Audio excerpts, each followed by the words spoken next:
నమస్తే. ప్రస్తుతం మనతో పాటు ప్రముఖ విశ్లేషకులు ఇమ్మంది రామారావు గారు ఉన్నారు. ఆయనతో మాట్లాడదాం. నమస్తే సార్. నమస్తే సార్.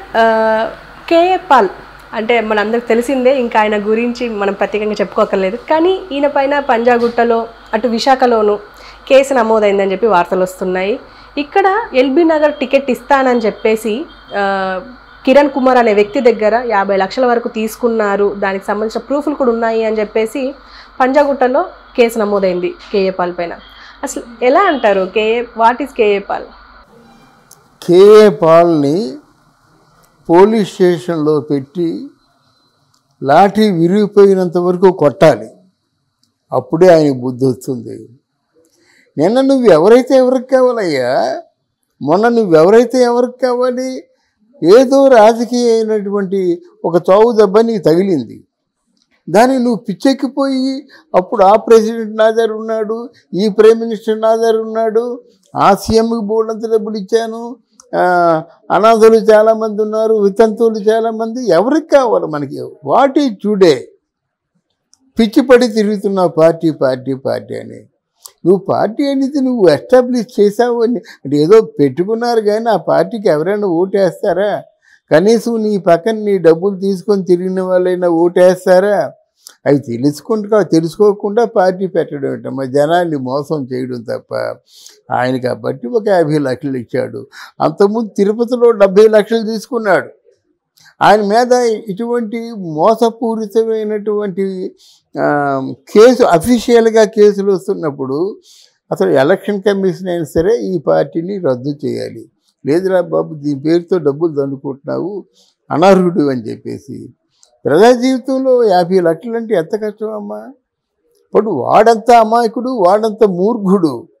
కేఏ పాల్ లాంటి వాడు పార్టీ పెట్టాడంటే కళ్ళు మూసుకొని 50 లక్షలు ఇచ్చాడు ఏంటి?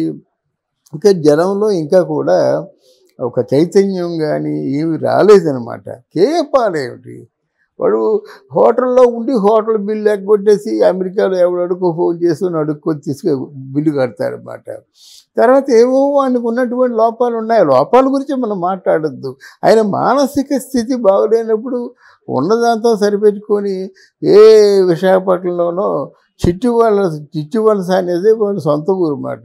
చిట్టి వలస, ఆ ఊర్లో పెరిగిన వాడినే నేను. దాన్ని తగరపు వలస అని కూడా అంటారు. మా ముందు పెరిగిన వాడే కేఏ పాలు. కేఏ పాల్ తాలూకు ఫాదరు ఒక కాంపౌండరు, నీతిగా బతికాడు. ఈయన మొత్తానికి ఏంటంటే నర్సీపట్నంలో ఇంటర్మీడియట్ చదవలేదు, 10th క్లాస్ అయిపోయింది. ఆ 10th క్లాస్ కూడా నర్సీపట్నంలో చదివాడేమో, పూర్తి వివరాలు తెలియదు, కానీ నర్సీపట్నంలో కూడా చదువుకున్నాడు. ఏదో మామూలుగా ఆ క్రిస్టియానిటీని నమ్ముకున్నాడు, వెళ్ళాడు. బాగా ఒక స్పీచ్ ఇవ్వడంలో పెద్ద ఆథెంటిక్ పర్సన్, సాధికారత ఉంది. ఎవరికి స్పీచ్ ఇచ్చినప్పటికి కూడా ఒక 1000 మంది, 2000 మంది, 1,00,000 మంది. అమెరికాలో స్పీచ్ ఇచ్చినప్పుడు 10 లక్షల మంది కూడా వచ్చారు. అది ఆయన స్థితి. అప్పుడు సొంత ప్లేన్ ఉండేదానికి బాగుండేది అన్నమాట. ఆ ప్లేన్లోనే ఎవరు మన ముమ్మిడివరం బాలయోగి స్పీకర్గా ఉంటున్న వ్యక్తి ఆ ప్లేన్ కాలిపోయి చనిపోయింది. దాని మీద అనేక రకమైన వివాదాలు ఉన్నాయి, తీసి పక్కన పెడదాం.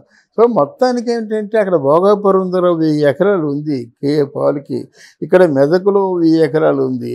ఈ ఎకరాలు ఏవి కనబడటం లేదు. ఇప్పుడు ఏది దొంగతనంగా దోచుకున్నాడో కూడా తెలియదు.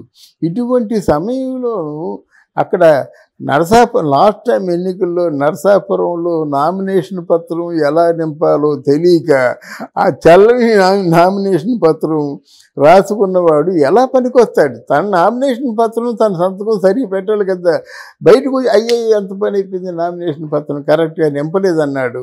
అంటే ఆయన ఎలాగైనా ఓడిపోతాడని తెలిసి తెలివితేటలతో నా నామినేషన్ పత్రాన్ని అనర్హత పెట్టేశారు, కానీ లేకపోతే అంటాడు.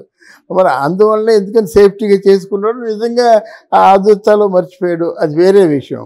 ఇప్పుడు జనంలోకి రాకూడదమ్మా. జనం ఎవరెవరు డబ్బులు ఇస్తే కానీ టీ ఇవ్వరు. సెలబ్రిటీ అని వచ్చినట్టయితే సెలబ్రిటీ ఎంతమందితో వస్తారో అంతమందికి టీలు, కాఫీలు, బిస్కెట్లు ఇచ్చేస్తారన్నమాట. తిరిగి వాళ్ళు డబ్బులు ఇస్తారో ఎవరో తెలియకుండా. ఇక్కడ ఈ సెలబ్రిటీ వెళ్తే ముందు డబ్బులు ఇవ్వంటారన్నమాట. అది ఆయన తాలూకు స్థాయి.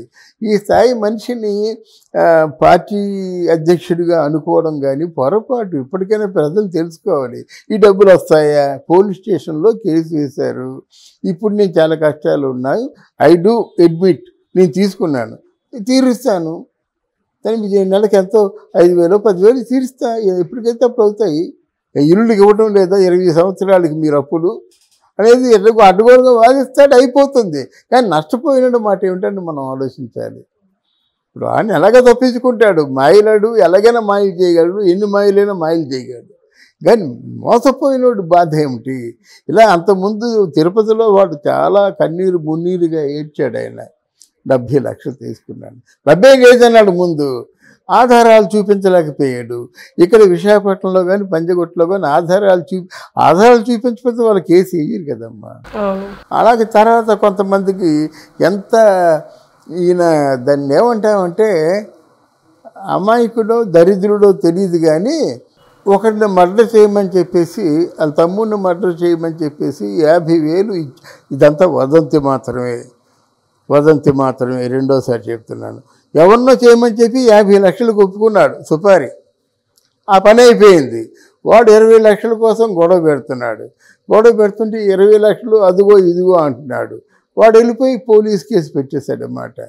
అప్పుడు ఈయన ఏమన్నాడు తెలివైనట్టయితే, ఆయన నాకు ఇవ్వలేదని, నేను ఆ సుపారీ లేదు, మా తమ్ముడు దాంతో సంబంధం లేదు, వీరికి నాకు సంబంధం లేదని ఒక అబద్ధాన్ని నిజం చేయడానికి ప్రయత్నం చేయాలి కదా. అక్కడేమన్నాడు, నీకు 50 లక్షలు ఎక్కడ ఇస్తాను, 30 లక్షలు ఎక్కడ ఇస్తానని చెప్పాడు.